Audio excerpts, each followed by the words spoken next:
You know that feeling when you finally reach a milestone you've worked your entire life for? For me, that milestone was a house, a real, standalone home with a front porch, a little backyard, and just enough space to call mine. I had spent 25 years teaching high school history, poring over lesson plans, grading essays until midnight, and living in a modest two-bedroom condo that never quite felt permanent. My kids were grown, off in different states starting their own lives, and I thought, this is my time. I sold the condo, gathered my savings, and bought a charming craftsman in a quiet suburban neighborhood just outside of Dallas. It wasn't extravagant, just brick with blue shutters, a trimmed lawn, and a neighborhood where neighbors waved as you drove past. At least, that's what it looked like at first glance. The neighborhood was run by an HOA, of course.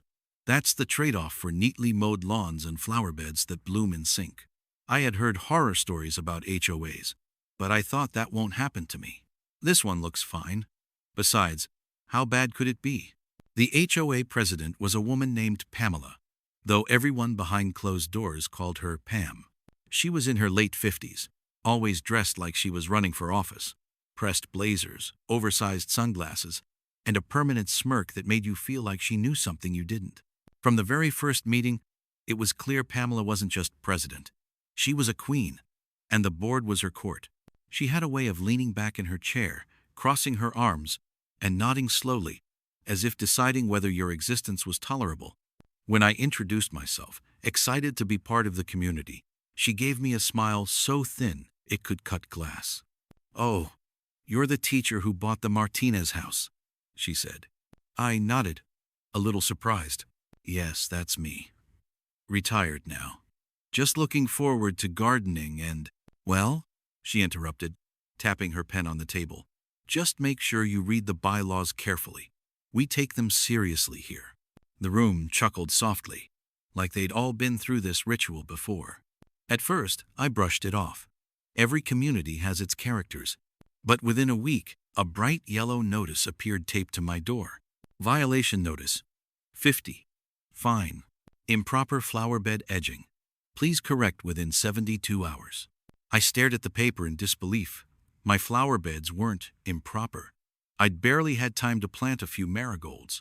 The only difference was that I used natural stone borders instead of the plastic kind most houses had. I thought, surely this is a mistake. I called the HOA office. The receptionist, a timid woman named Carla, whispered like she was afraid someone was listening. Miss Pamela said your stones don't conform to neighborhood aesthetic standards. If you want to appeal, well, appeals go directly to her." That was my first real taste of Pamela's power. I walked the block that evening, and my stomach turned. Dozens of homes had different edging wood, bricks, even no edging at all. Yet, somehow, I was fined. Was I being targeted? I paid the 50, grumbling but thinking, okay, fine, lesson learned. But then came the second notice, this time for my mailbox. Violation notice. 250 fine. Mailbox not conforming to community standards. Replace immediately. I nearly dropped the paper. My mailbox was perfectly fine, black, upright, and sturdy. What was wrong with it? I drove around the neighborhood, snapping photos. Mailboxes came in all shapes and sizes, some with fancy scrolls, some plain, some leaning sideways like they were tired of standing. Mine wasn't any worse. Yet Pamela had singled me out again.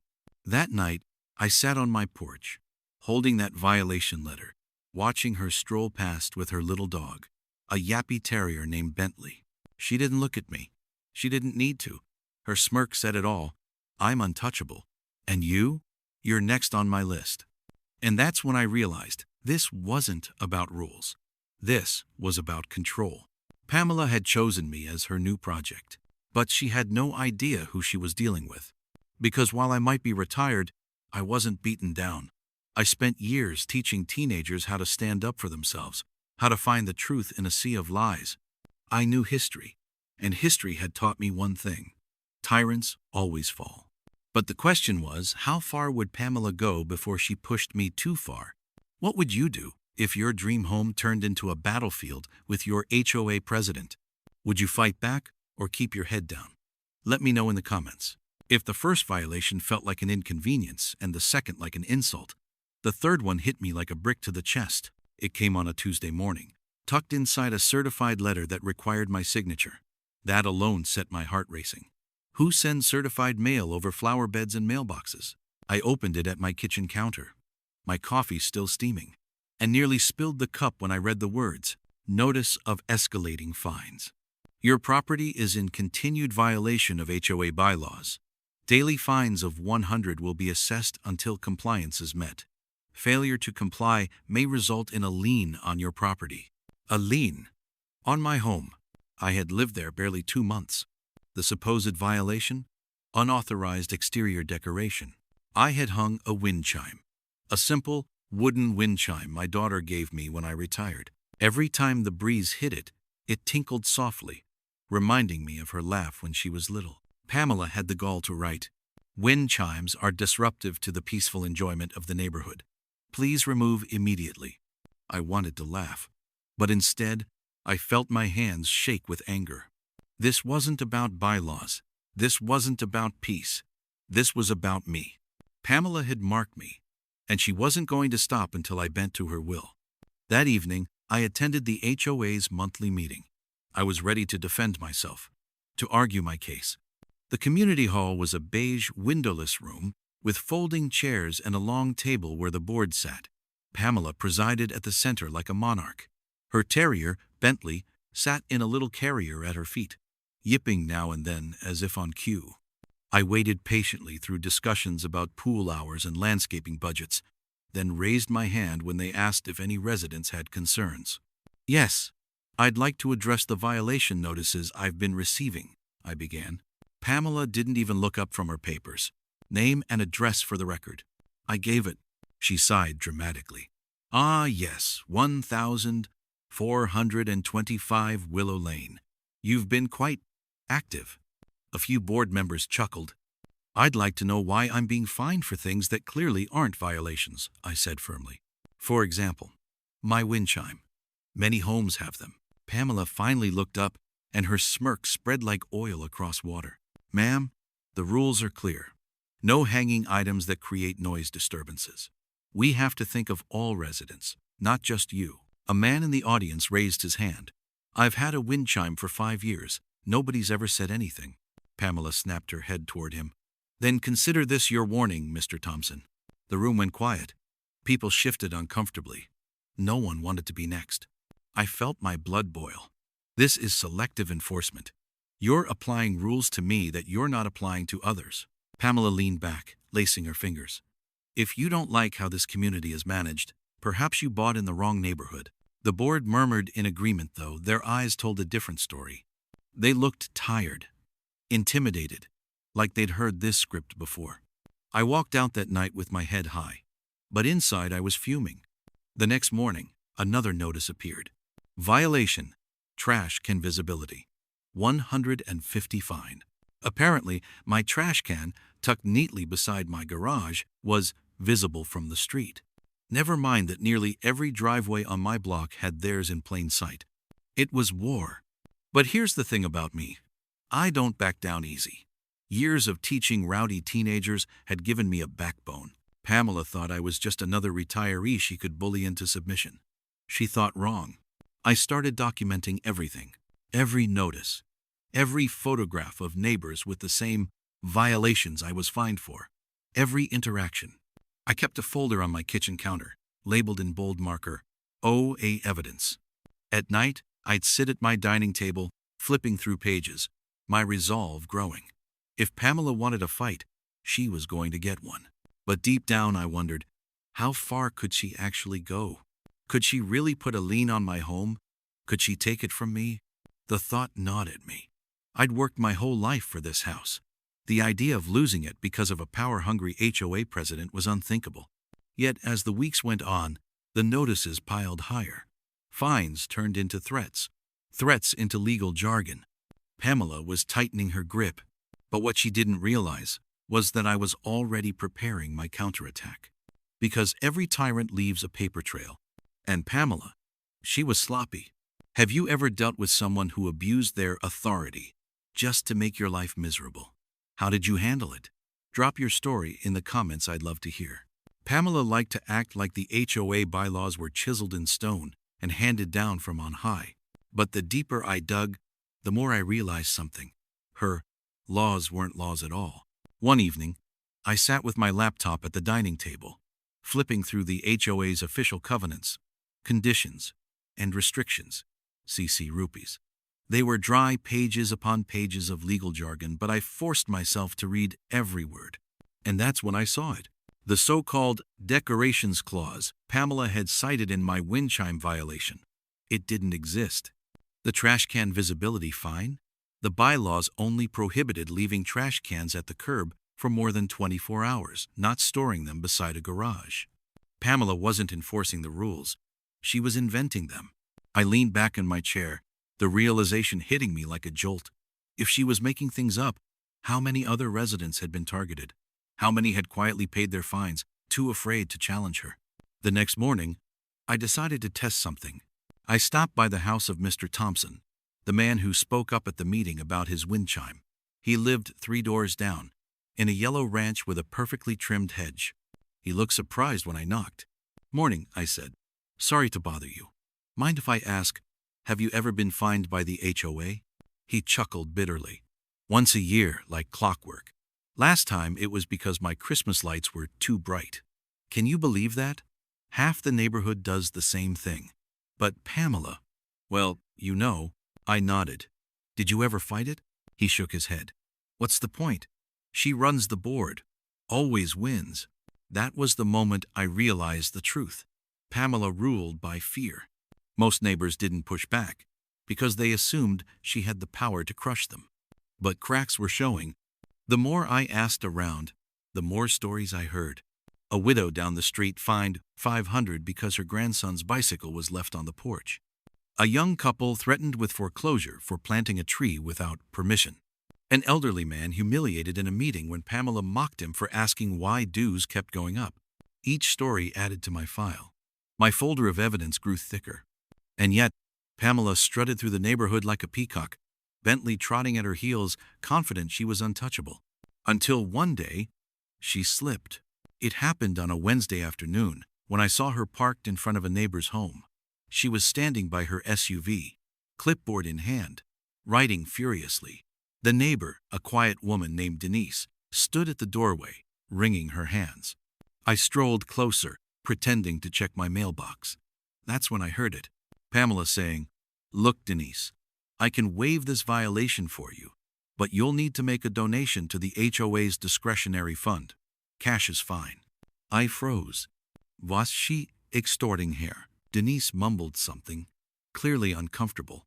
Pamela just smirked, scribbled on her clipboard, and strutted back to her SUV. I couldn't believe it. Pamela wasn't just power-hungry. She was corrupt. That night, I wrote down everything I'd heard, word for word. But here's the thing about people like Pamela. When they think they're invincible, they get sloppy. Over the next few weeks, I caught more of her mistakes. She waived fines for her friends on the board.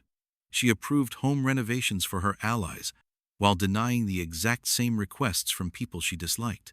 And she had a habit of throwing HOA business lunches at fancy restaurants, always billed to the community budget. Each slip became another piece of ammunition in my growing case. But I also knew one thing.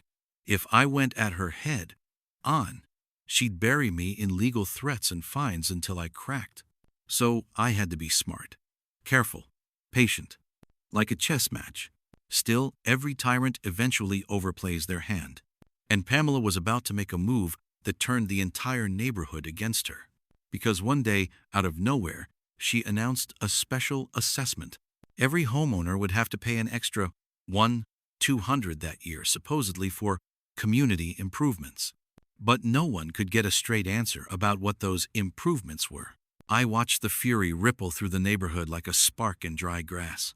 People grumbled in driveways, whispered angrily at mailboxes, even dared to mutter about Pamela at the next meeting. The Queen's grip was slipping. And I thought to myself, now's my chance. If I can prove her corruption while the neighborhood is this angry, she won't just fall. She'll crash. Aight. What do you think? Would you confront Pamela head-on at this point? Or wait until she makes one more mistake? I'd love to hear your take in the comments. The flyer came folded neatly in my mailbox, printed on glossy paper with Pamela's favorite flourish, a gold HOA logo in the corner, like it was the seal of some royal decree. Across the top, bold letters screamed, Community Enhancement Initiative, 1-200 Special Assessment. Every homeowner, every household, due within 60 days. I read it twice, then a third time, my jaw tightening. There was no breakdown of costs, no mention of what enhancements we were paying for, just vague promises about beautifying the neighborhood and increasing property values. It was theft wrapped in legal paper. That evening, the neighborhood buzzed like a hornet's nest. People stood in driveways, waving the notice in the air, their voices sharp and angry. Even the ones who usually stayed quiet were muttering. At the next HOA meeting, the community hall was packed wall to wall. Chairs were filled. People lined the back, arms crossed, faces tight. Pamela sat at the center of the board table, Bentley in his carrier at her feet, wagging his tail like nothing was wrong. She adjusted her blazer, tapped her gavel, and gave her rehearsed smile. Good evening, everyone. Thank you for attending. Tonight, we're here to discuss the special assessment that will greatly benefit our community. The room erupted. Shouts of benefit who and where's the money going cut her speech short. Pamela raised her hand dramatically. Order, please, order. I will not tolerate this disrespect. But the crowd didn't quiet. People were fed up. Finally, I stood. My voice wasn't the loudest, but it carried. Pamela, with all due respect, you can't just levy a 1-200 assessment without a detailed explanation. The bylaws require a budget disclosure and a majority homeowner vote. Heads turned toward me. People nodded.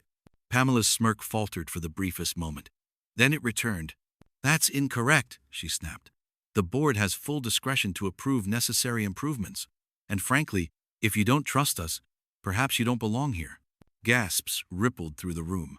Someone shouted, That's not how this works. Another, We're not your personal ATM. Pamela slammed her gavel. Enough! If you continue this insubordination, I will have people removed. But the thing about fear is it only works until people stop feeling it. And that night, the fear broke. Mr. Thompson, the man with the wind chime, stood up. Pamela, last year you said dues were going up because of a pool renovation. Where's that money? The pool looks exactly the same. Another neighbor, Denise, spoke up timidly. And what about the so-called discretionary fund? You've never accounted for it. The room buzzed with agreement. Whispers turned into demands. I stepped forward. Pamela, I've reviewed the bylaws, and you are misrepresenting your authority. Any special assessment must be approved by a majority vote of homeowners. If you continue to push this without transparency, you're violating your fiduciary duty as board president. Her face flushed red. She gripped her gavel so tightly I thought it might snap. You are dangerously close to defamation, she hissed. You think you can come in here, after 2 months, and lecture me on how this community works? But the room was no longer hers. The neighbors had tasted rebellion, and there was no going back. Pamela adjourned the meeting abruptly, storming out with Bentley tucked under her arm. The board trailed behind her, looking rattled. As people filed out, several stopped to shake my hand, whispering, Thank you for speaking up. And, about time someone said it. That night, I realized I wasn't fighting alone anymore. The Queen's armor was cracking, and the villagers were finally picking up their pitchforks. But I also knew Pamela wouldn't back down quietly. She'd double down, dig deeper, get nastier. And if I wanted to win, I needed more than angry neighbors. I needed proof. Hard proof. The kind that wouldn't just make her look bad, it would make her fall. And as fate would have it, the proof was closer than I thought. What would you have done in that meeting? Kept quiet to avoid attention, or stood up like I did? Share in the comments. I'm curious who would have spoken out. After the showdown over the 1-200 assessment, Pamela went quiet. Too quiet. No new notices, no threats, no smug morning strolls with Bentley across my lawn. It was the kind of silence that made my skin crawl. The calm before the storm. But I wasn't waiting for her next strike. I had work to do. I started with the HOA's financials. By law, Homeowners are entitled to review the association's budget, meeting minutes, and expenditure reports. Most people don't bother asking. They assume the board has everything under control. I walked into the HOA office one Tuesday morning and requested access. Carla, the timid receptionist, looked panicked, her fingers hovering nervously above her keyboard. Pamela usually handles records requests personally. I smiled. Perfect. Please note in writing that I've made this request. She swallowed hard, scribbled something in the logbook, and reluctantly handed me a stack of binders. At home, I spread them across my dining table like a war map. Highlighters, sticky notes, coffee. It looked like I was grading papers again. And oh, did I find papers worth grading? First, the community improvement expenses. Thousands of dollars charged to restaurants, spas, and even a luxury pet groomer. All marked under vague categories like board development or neighborhood outreach. I laughed bitterly when I saw Bentley's name listed on a $320 invoice for specialized grooming. Community improvement? More like Pamela improvement. Then came the discretionary fund.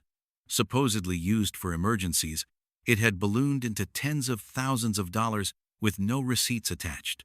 Just line after line of withdrawal signed off by Pamela. And the pièce de résistance? A contractor invoice, $8,750 for landscape redesign, at one specific address. Pamela's address. She had billed the HOA for redoing her own yard. I sat back in my chair, heart pounding. This wasn't just petty fines and intimidation anymore. This was embezzlement. Still, I knew documents alone weren't enough. I needed testimony. I started quietly knocking on doors. Neighbors who had whispered complaints before were suddenly willing to talk, emboldened by the failed assessment. Denise, the one Pamela pressured for a donation, finally opened up. She told me she could waive my violation if I slipped cash into the discretionary fund. I didn't know what to do.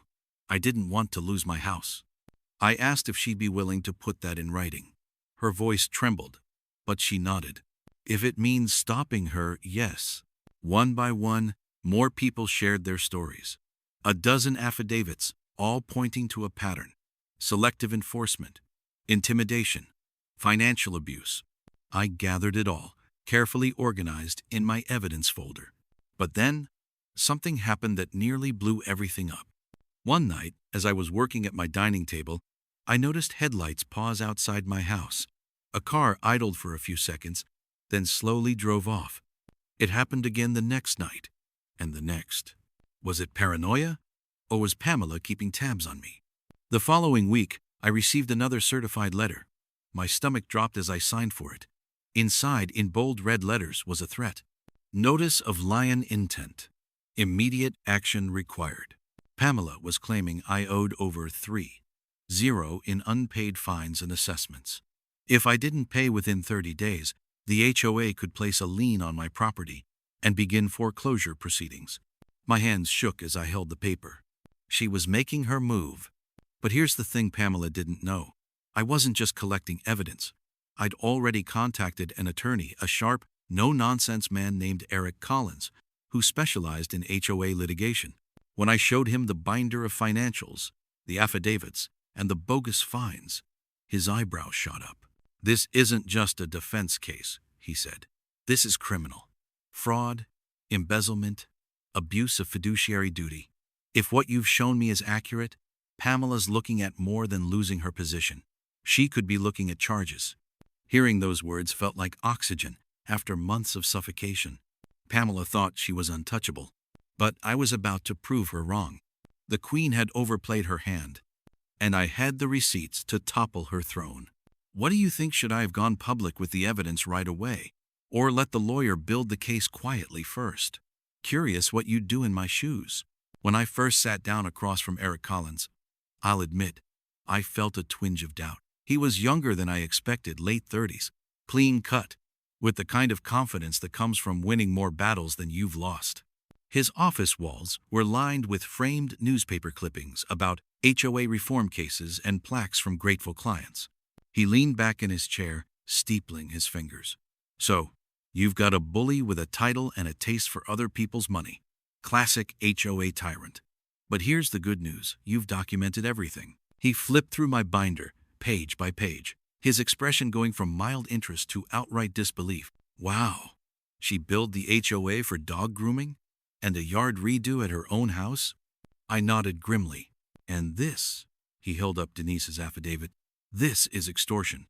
If she's dumb enough to write any of this down or if her emails back it up, she's toast. For the first time since moving into Willow Lane, I felt hope. Eric laid out the plan. Step 1. File a formal dispute of the lien threat. That would freeze Pamela's foreclosure attempt. Step 2. Demand a forensic audit of the HOA's finances. Under Texas law, homeowners had the right to request one. Step 3. When Pamela resisted, we'd escalate to civil court. And the cherry on top? Eric said, his eyes glinting. If we can show she misappropriated funds, we'll involve the county prosecutor. People like her don't just lose their titles, they lose their reputations, sometimes even their freedom. The next day, Eric fired off a letter on official letterhead, citing statute after statute. It was polite but sharp as a blade. Any attempt to place a lien on my client's property will be met with immediate legal action. Furthermore, we are exercising our right to a full review and audit of all HOA financial records for the past 5 years. We sent it certified, with a return receipt. I almost wished I could see Pamela's face when she opened it. Sure enough, the silence didn't last long. Within a week, I got a knock on my door. Pamela. She stood on my porch, sunglasses perched on her nose despite the evening shade, Bentley tucked under one arm like a furry trophy. I think you and I need to talk, she said flatly. I didn't invite her in. Whatever you have to say can go through my attorney. Her smirk twitched. For the first time, I saw something behind it: fear. Dragging lawyers into this is unnecessary. It only hurts the community. I crossed my arms. You should have thought about that before threatening my home. Her voice sharpened. You don't know what you're getting into. Oh, I think I do. She stared at me for a long moment, then turned on her heel and stalked off, Bentley yapping like an afterthought. That night, I called Eric. She came to my house, I said. He chuckled. Good. That means she's rattled. People like her, when they're cornered, they either double down or they slip up. Either way, it works in our favor. And sure enough, Pamela doubled down. 2 days later, new notices appeared on my door, ridiculous ones. Violation. Gressheit exceeds 3,5 inches. 200 Fine. Violation. Porch light too bright. 150 fine. It would have been comical if it wasn't so transparent. Eric wasn't fazed. He added them to our evidence pile, shaking his head. Every notice she sends you now is another nail in her coffin. Keep them coming. Meanwhile, word was spreading. Neighbors who had once cowered under Pamela's rule began whispering about the case. Some even slipped notes in my mailbox. We're rooting for you. Finally, someone standing up to her. It wasn't just my fight anymore. It was the neighborhood's. The tipping point came when Eric filed the audit demand. By law, the HOA had 30 days to comply. Pamela tried to stall, tried to hide behind technicalities, but the pressure was mounting. Then boom, Eric discovered something explosive. Pamela had been emailing contractors directly, authorizing payments without board approval. One contractor even admitted, in writing, that he billed extra at her request. That was fraud, plain and simple. This, Eric said, tapping the email printout, is what we call a smoking gun. With this, we don't just win, we bury her. I should have felt relief, but instead, I felt a nervous anticipation. Because tyrants don't just step down quietly. Pamela wasn't done fighting. And the next move she made would send the whole neighborhood spiraling into chaos. If you were in my shoes, would you confront Pamela face to face after catching her red-handed? Or let the courts handle it? Drop your take in the comments, I want to know. The day it all cracked open, I wasn't even the one who lit the match. It was Denise. She printed out Eric's audit demand and taped it right onto her mailbox for everyone walking their dogs or picking up their mail to see. Transparency is not optional. It read in bold marker underneath. By that evening, half the neighborhood knew the truth. Pamela was stonewalling an audit she couldn't survive. And just like that, fear began to shift to anger. The next HOA meeting was standing room only. I counted nearly 50 neighbors crammed into the clubhouse, folding chairs pulled from closets, people spilling into the hallway. Normally, Pamela ran these meetings like a queen holding court-tight agenda. No questions until the end. Smug little speeches about community standards. But that night, the crowd wasn't in the mood for speeches. Pamela strutted in, clipboard clutched to her chest, Bentley tucked under her arm as if the dog's presence could soften her edges. "Let's bring this meeting to order," she began, her voice high and brittle. Before she could get through the roll call, Denise stood up. "We want answers. Where's the financial audit?" A murmur swept through the room. Heads nodded, arms folded. Pamela's lips thinned. "That matter is being handled internally." "No, it's not," I interrupted, holding up Eric's letter. "By law, the records must be made available to every homeowner here. You've ignored the deadline. You've ignored your duty." Gasps. Someone muttered, "She's hiding something." Pamela's face flushed red. "This is a witch hunt. Do you people have any idea what it takes to run this community? The hours I put in? The sacrifices?" "Sacrifices?" Denise barked a laugh. "You mean the spa days and landscaping invoices? The dog groomers billed to HOA funds?" Now the murmurs became shouts. "She used our dues for herself? I knew my fees kept going up. Show us the receipts, Pamela." Pamela tried to gavel the room into silence, but every bang only made the crowd louder. For the first time, the balance of power tipped. That's when Eric stepped forward. Yes, my lawyer came. I'd asked him to observe, but when the room was boiling over, he cleared his throat and introduced himself. "Ladies and gentlemen, my name is Eric Collins. I represent Mr. Dawson, and I can confirm to you all that there is significant evidence your HOA funds have been mismanaged. The audit demand is lawful. If the board president continues to resist, she risks civil and criminal consequences." The clubhouse erupted. Neighbors were on their feet now, shouting over each other. "We need a recall vote." "She has to go. I want my money back." Pamela's mask cracked. Her smirk was gone, her jaw tight, sweat visible even under the fluorescent lights. She tried to speak, but the noise drowned her out. And then someone did what everyone was thinking. "Vote her out," a man shouted from the back. "Yeah. Recall. Recall." The chant grew. It started messy, then fell into rhythm. "Recall. Recall. Recall." Pamela's eyes darted around the room like a trapped animal. "You can't do this. I am the HOA president. I was elected." "Then we'll elect someone else," Denise shot back. The revolt was messy, unorganized, but it was unstoppable. People signed a petition on the spot. Eric oversaw it, making sure it was done correctly. Within minutes, 30 households had signed. More than enough to trigger a formal recall vote under HOA bylaws. Pamela gathered her things in a huff, Bentley barking wildly. "You'll regret this," she spat, pointing a trembling finger at me. "All of you will regret this." But her voice sounded small against the roar of neighbors who, for the first time in years, felt free to shout back. Outside the clubhouse, people lingered in clusters, buzzing with energy. Some slapped me on the back. Others thanked me. "You finally stood up to her. We should have done this years ago. You've got our votes." It felt less like a meeting and more like the birth of a movement. Pamela had ruled through fear. But now, fear had flipped sides. Back at home, I sat on my porch in the cool night air, watching the streetlights glow on the quiet cul-de-sac. For the first time, Willow Lane didn't feel like a trap. It felt like a community again. But Eric's warning echoed in my mind. She's not going to go quietly. Expect her to lash out before she loses it all. And he was right. Because within 48 hours, Pamela made a move so reckless, so desperate, it would not only backfire, it would seal her fate once and for all. If you were living in Willow Lane, would you sign the recall petition, or would you worry Pamela might retaliate against you? Let me know in the comments. I'm curious how you'd handle it. If you thought Pamela was going to lick her wounds quietly, you don't know Pamela. 2 days after the revolt, an envelope showed up in my mailbox. Thick, official-looking, sealed with more tape than necessary. I opened it on my porch while sipping coffee. My stomach dropped. It was a lien notice. Pamela had filed it against my home. The claim? Unpaid fines totaling $14,750. My hands actually shook as I read through the paperwork. Half the charges were repeats of things I'd already appealed grass too long.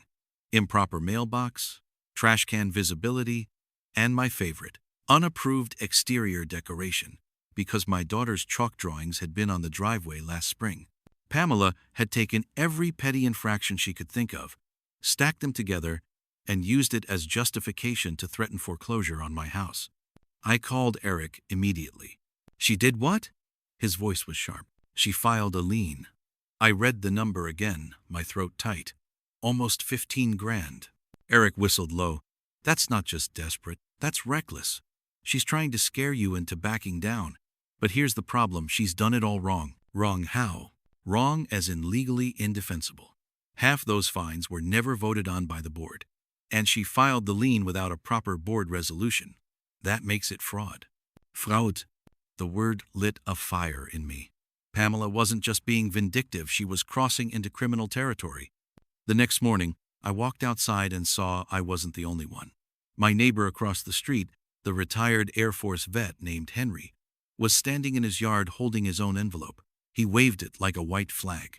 She got me too. 7 grand in landscaping violations. Landscaping? My wife has a better garden than the botanical gardens downtown. Soon enough, the news spread. Pamela had filed liens against 6 households. Every single one of them was a vocal critic from the recall meeting. It was retaliation, plain and simple. That weekend, my driveway turned into a strategy hub. Denise brought coffee. Henry brought folding chairs. Eric came with a thick binder of HOA bylaws and state statutes. She overplayed her hand. Eric explained, tapping the binder. Liens have power, yes, but misuse of them? That's grounds for removal and personal liability.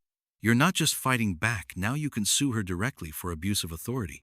Henry leaned forward, eyes blazing. So let's sue her. I'd never seen my neighbors so united, so determined.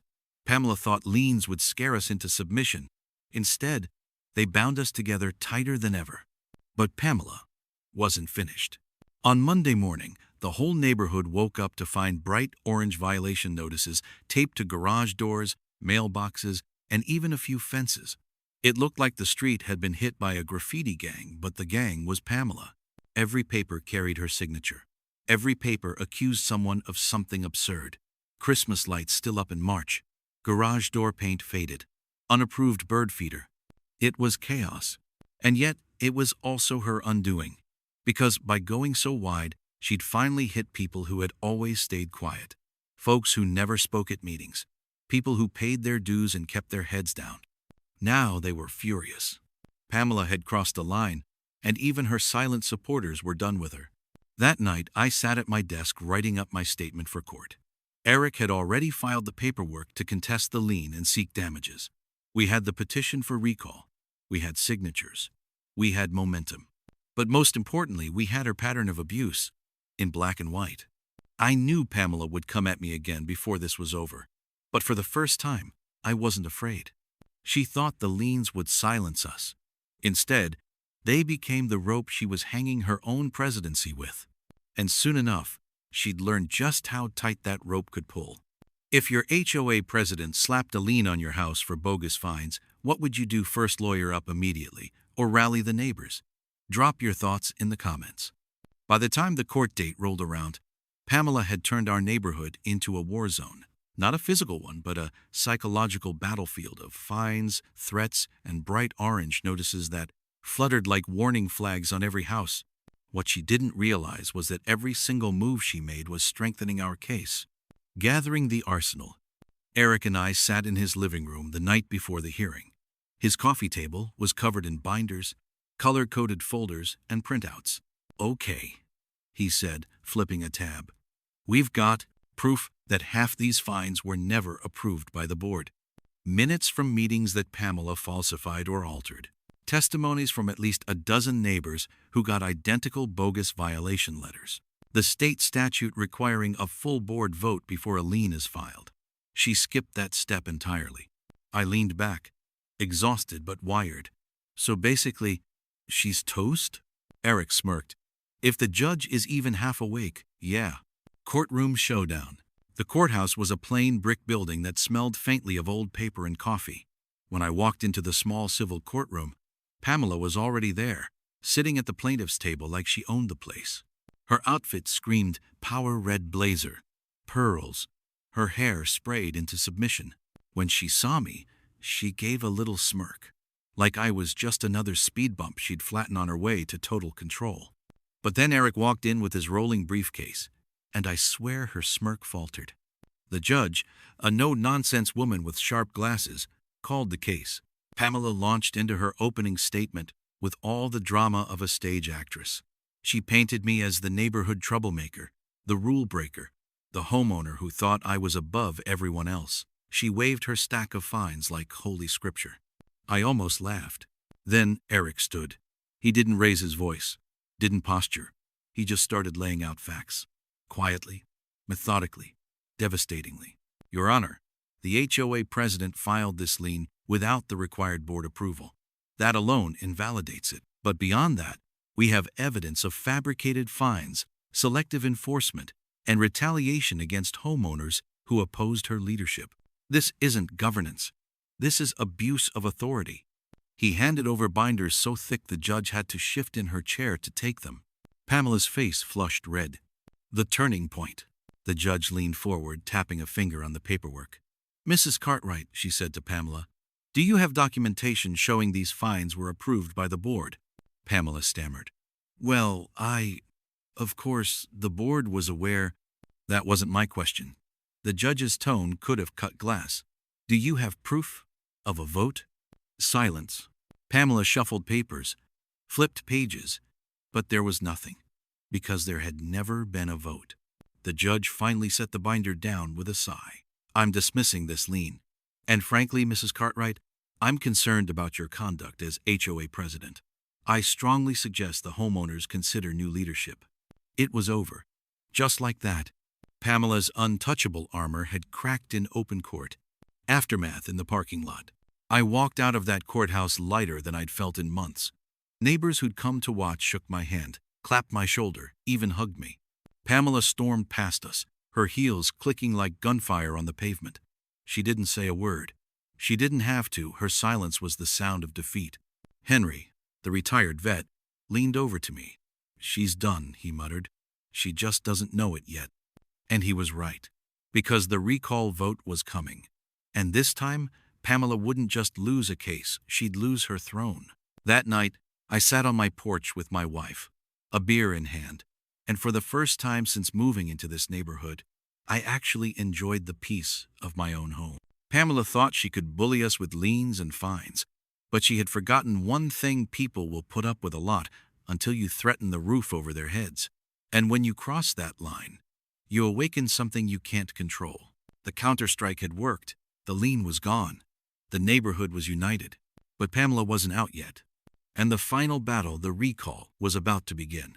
If your HOA president got publicly humiliated in court, but still clung to power, what would you expect them to do next? Double down, or finally back off? The lien battle was over, but Pamela wasn't finished. Not yet. She had ruled our neighborhood like a petty dictator for years. And even though the judge had dismissed her case, she still strutted around the subdivision like nothing had happened. But the tide had turned. For the first time, people weren't whispering their frustrations, they were organizing. The gathering storm. Eric and I hosted another meeting at his house. This time, the living room was packed wall to wall. Neighbors stood in the hallway, some perched on armrests. The energy was different. No more nervous looks, no more whispered complaints. This was resolve. Eric cleared his throat. We've got the signatures, more than enough to trigger a recall vote. The date is set for next Saturday. She'll fight dirty, but we've got the numbers. Henry, the old vet, raised his hand. So what happens if we win? Eric smiled. Then Pamela is no longer president, and we elect someone new, someone who remembers this HOA is supposed to serve the community, not terrorize it. All eyes turned to me. I nearly choked on my coffee. What? No, don't look at me. A few people chuckled, but I could tell some were serious. Pamela's last gambit. Word spread fast, and Pamela launched into full damage control mode. She started mailing glossy newsletter letters to every house, painting herself as the victim. Certain homeowners are trying to destabilize our community, the letter read. Don't let outsiders and troublemakers tear apart what we've built. She even tried bribery. Suddenly, the community pool hours were extended. Landscaping fees were temporarily reduced. And she hosted a president's barbecue at the clubhouse. But fewer than 20 people showed up. The rest of the neighborhood had already chosen sides. The night of the vote. The clubhouse was tense that Saturday evening. Folding chairs lined up in rows, a podium at the front, the HOA board members sitting stiffly at a table. Pamela wore another blazer navy this time, but her smile looked forced. "Let's get started," she said. Her voice clipped. "We'll hear arguments before the vote." She spoke first, of course. A long speech about rules, order, protecting property values, and how dangerous it would be to let amateurs run things. Then Eric stood up. His voice was calm, but his words were sharp as glass. "This isn't about property values," he said. "It's about abuse. About a president who fines families for a tricycle on a lawn while ignoring her friend's violations, who threatens foreclosure without board approval, who fabricates minutes and silences dissent. This isn't leadership. This is tyranny." The room erupted in murmurs. Some people even clapped. The vote. Ballots were handed out, names written, slips folded. One by one, neighbors walked to the box at the front. Pamela sat rigid, her jaw clenched, tapping her pen against the table. Finally, the board counted. The air was so heavy you could hear the scratch of paper against paper. When the tally was announced, the room went dead silent. Pamela had lost by a landslide.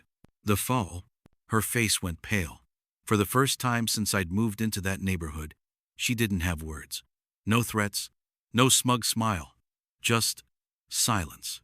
The board chair cleared his throat. By majority vote, Pamela Cartwright is hereby removed as president of the HOA, effective immediately. Gasps, cheers, applause. Pamela stood, snatched her purse, and stormed out without a word. The sound of the door slamming behind her was like a gunshot, sharp, final, echoing. A new beginning. Afterward, neighbors gathered outside the clubhouse under the streetlights, laughing, hugging, some even crying tears of relief. For the first time, it felt like we had taken our neighborhood back. Henry clapped me on the back. "Feels like we won a war." I smiled. "That's because we did." Eric, ever the practical one, already had a plan.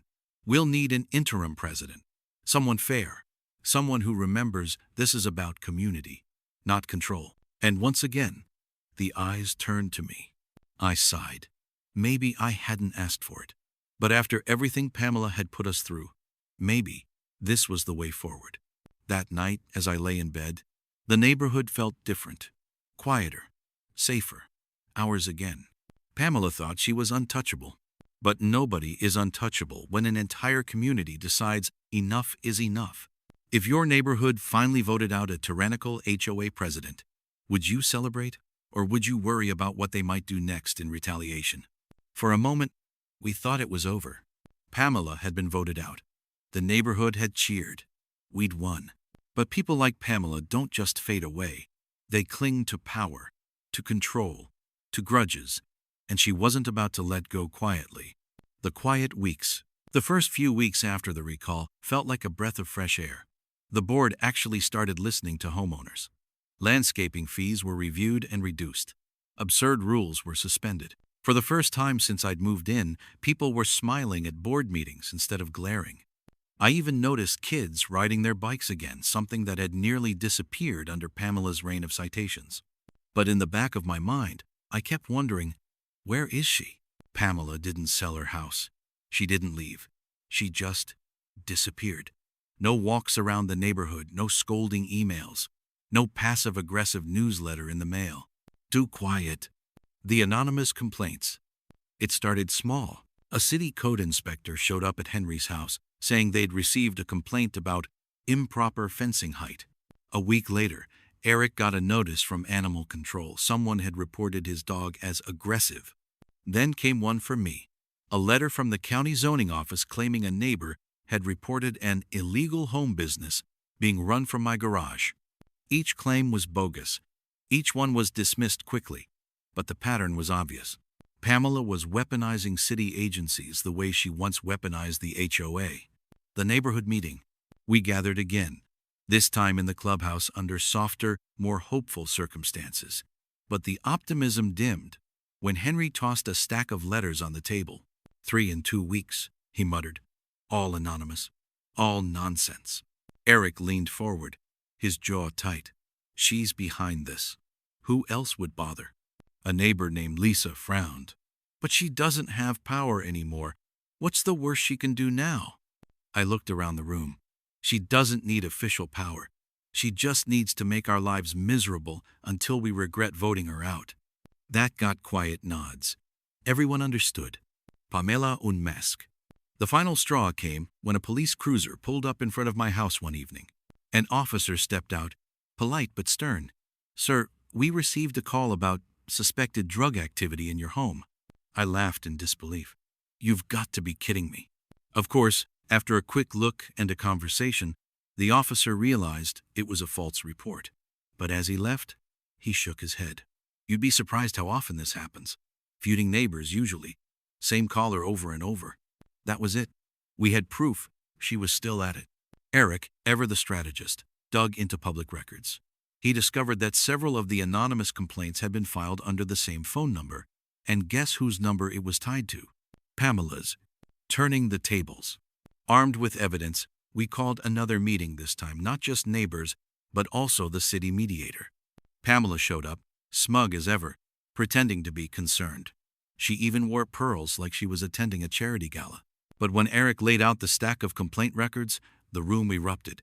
Gasps, murmurs, people shaking their heads in disbelief. The mediator looked directly at Pamela. Ma'am, false reporting is a serious matter.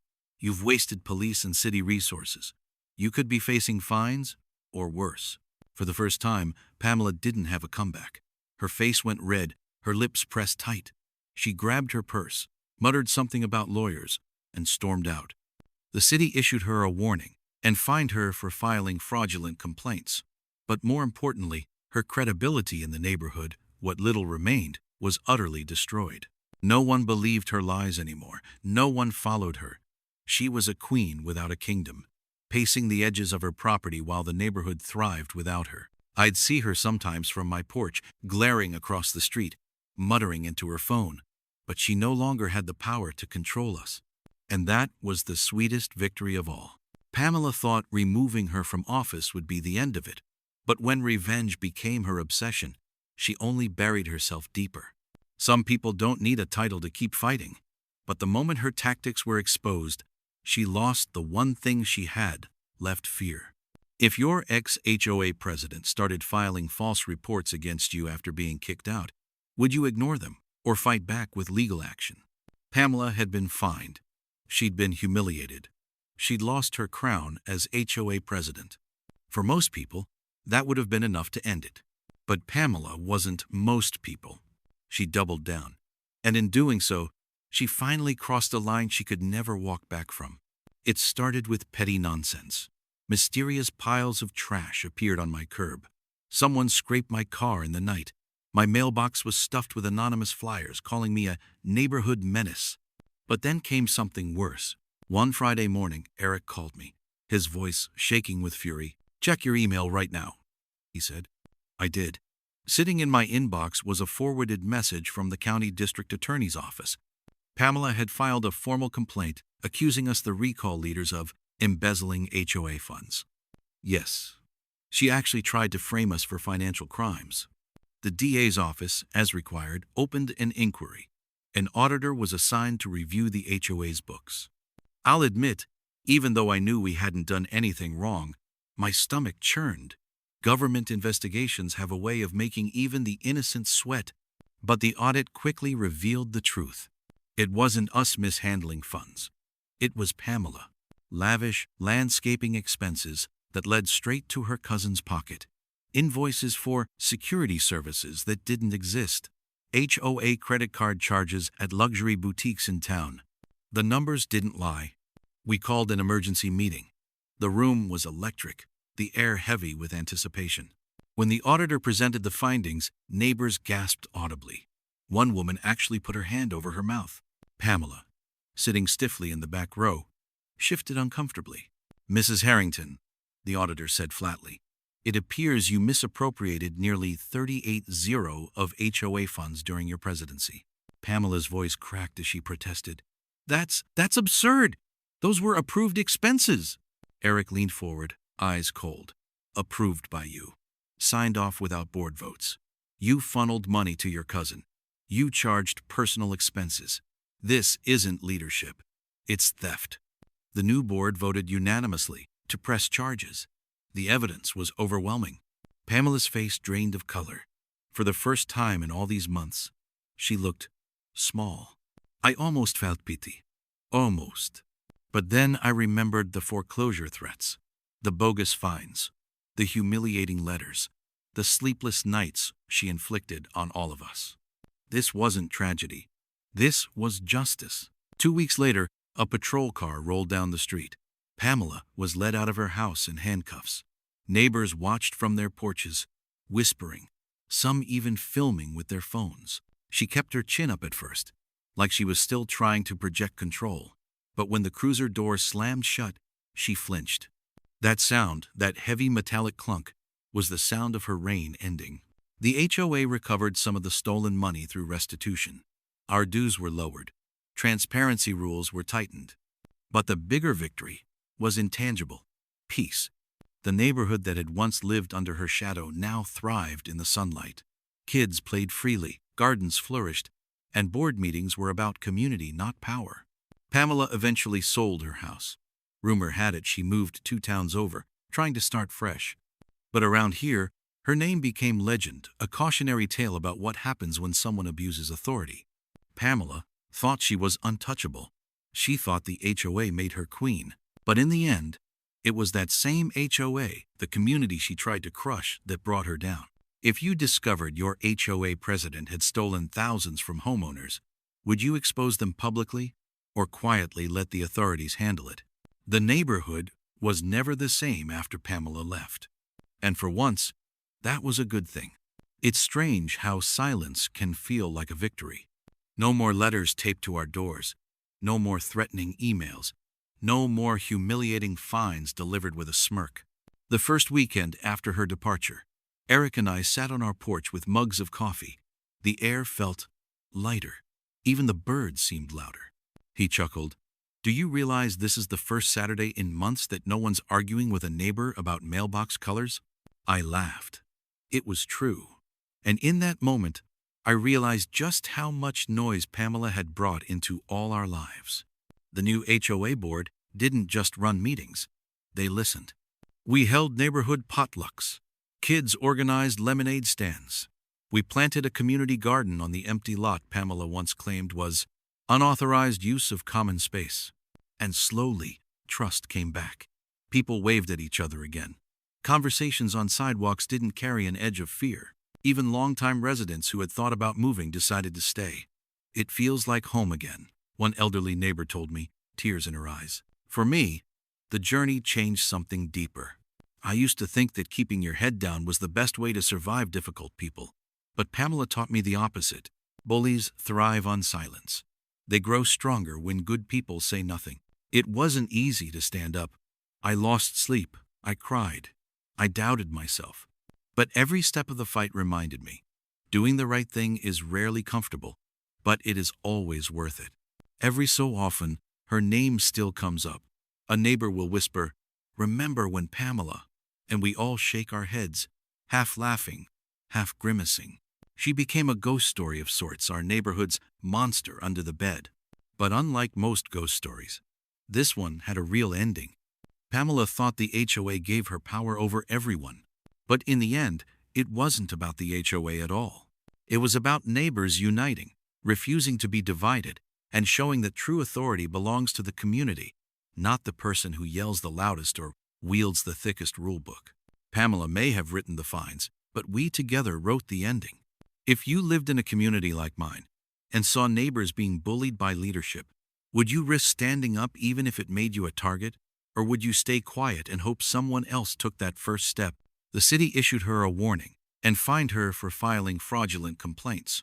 But more importantly, her credibility in the neighborhood, what little remained, was utterly destroyed. No one believed her lies anymore. No one followed her. She was a queen without a kingdom, pacing the edges of her property while the neighborhood thrived without her. I'd see her sometimes from my porch, glaring across the street, muttering into her phone, but she no longer had the power to control us. And that was the sweetest victory of all. Pamela thought removing her from office would be the end of it, but when revenge became her obsession, she only buried herself deeper. Some people don't need a title to keep fighting, but the moment her tactics were exposed, she lost the one thing she had left: fear. If your ex-HOA president started filing false reports against you after being kicked out, would you ignore them or fight back with legal action? Pamela had been fined. She'd been humiliated. She'd lost her crown as HOA president. For most people, that would have been enough to end it. But Pamela wasn't most people. She doubled down. And in doing so, she finally crossed a line she could never walk back from. It started with petty nonsense. Mysterious piles of trash appeared on my curb. Someone scraped my car in the night. My mailbox was stuffed with anonymous flyers calling me a neighborhood menace. But then came something worse. One Friday morning, Eric called me, his voice shaking with fury. "Check your email right now," he said. I did. Sitting in my inbox was a forwarded message from the county district attorney's office. Pamela had filed a formal complaint accusing us, the recall leaders, of embezzling HOA funds. Yes, she actually tried to frame us for financial crimes. The DA's office, as required, opened an inquiry. An auditor was assigned to review the HOA's books. I'll admit, even though I knew we hadn't done anything wrong, my stomach churned. Government investigations have a way of making even the innocent sweat. But the audit quickly revealed the truth. It wasn't us mishandling funds. It was Pamela. Lavish landscaping expenses that led straight to her cousin's pocket. Invoices for security services that didn't exist. HOA credit card charges at luxury boutiques in town. The numbers didn't lie. We called an emergency meeting. The room was electric, the air heavy with anticipation. When the auditor presented the findings, neighbors gasped audibly. One woman actually put her hand over her mouth. Pamela, sitting stiffly in the back row, shifted uncomfortably. "Mrs. Harrington," the auditor said flatly, "it appears you misappropriated nearly 38 of HOA funds during your presidency." Pamela's voice cracked as she protested. That's absurd. Those were approved expenses." Eric leaned forward, eyes cold. "Approved by you. Signed off without board votes. You funneled money to your cousin. You charged personal expenses. This isn't leadership. It's theft." The new board voted unanimously to press charges. The evidence was overwhelming. Pamela's face drained of color. For the first time in all these months, she looked small. I almost felt pity. Almost. But then I remembered the foreclosure threats, the bogus fines, the humiliating letters, the sleepless nights she inflicted on all of us. This wasn't tragedy. This was justice. 2 weeks later, a patrol car rolled down the street. Pamela was led out of her house in handcuffs. Neighbors watched from their porches, whispering, some even filming with their phones. She kept her chin up at first, like she was still trying to project control. But when the cruiser door slammed shut, she flinched. That sound, that heavy metallic clunk, was the sound of her reign ending. The HOA recovered some of the stolen money through restitution. Our dues were lowered. Transparency rules were tightened. But the bigger victory was intangible: peace. The neighborhood that had once lived under her shadow now thrived in the sunlight. Kids played freely, gardens flourished, and board meetings were about community, not power. Pamela eventually sold her house. Rumor had it she moved 2 towns over, trying to start fresh. But around here, her name became legend, a cautionary tale about what happens when someone abuses authority. Pamela thought she was untouchable. She thought the HOA made her queen. But in the end, it was that same HOA, the community she tried to crush, that brought her down. If you discovered your HOA president had stolen thousands from homeowners, would you expose them publicly or quietly let the authorities handle it? The neighborhood was never the same after Pamela left. And for once, that was a good thing. It's strange how silence can feel like a victory. No more letters taped to our doors. No more threatening emails. No more humiliating fines delivered with a smirk. The first weekend after her departure, Eric and I sat on our porch with mugs of coffee. The air felt lighter. Even the birds seemed louder. He chuckled. Do you realize this is the first Saturday in months that no one's arguing with a neighbor about mailbox colors? I laughed. It was true. And in that moment, I realized just how much noise Pamela had brought into all our lives. The new HOA board didn't just run meetings. They listened. We held neighborhood potlucks. Kids organized lemonade stands. We planted a community garden on the empty lot Pamela once claimed was unauthorized use of common space. And slowly, trust came back. People waved at each other again. Conversations on sidewalks didn't carry an edge of fear. Even longtime residents who had thought about moving decided to stay. It feels like home again, one elderly neighbor told me, tears in her eyes. For me, the journey changed something deeper. I used to think that keeping your head down was the best way to survive difficult people. But Pamela taught me the opposite. Bullies thrive on silence.